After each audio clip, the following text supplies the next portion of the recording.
The Late Modern Family by Anita Kanwang, Medlina, Trine, and Simon.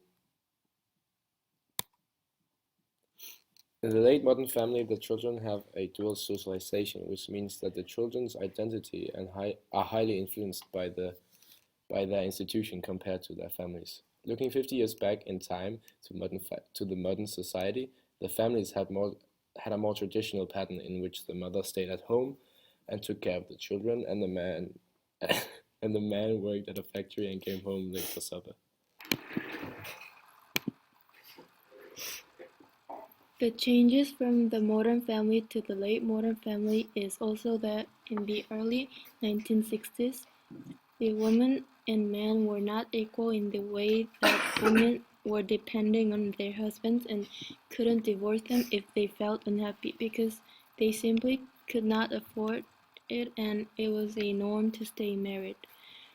In the late modern family, women stood up for themselves as a sign of individuality and became independent and divorced if they felt like it.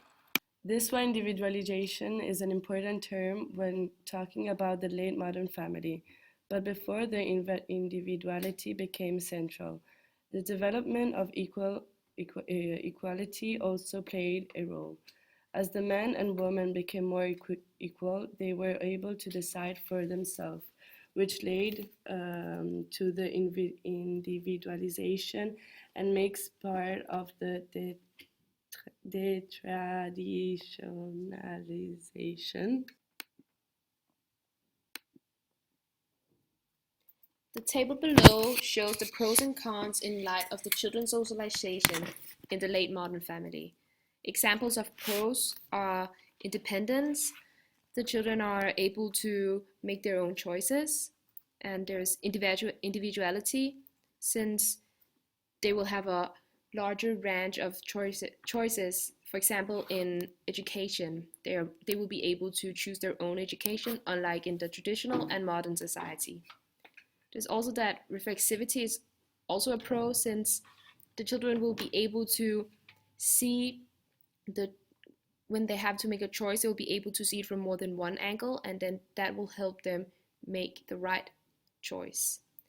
And then last but not least, there's detraditionalization, which is good in sense of that nothing's holding the children back, no norms or rules that they're bound by.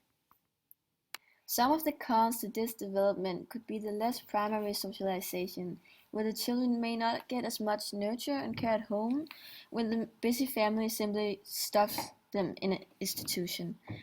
This busyness often leads to the fact that every second marriage ends in divorce, and these other relations can also turn empty very easy due to our many social medias.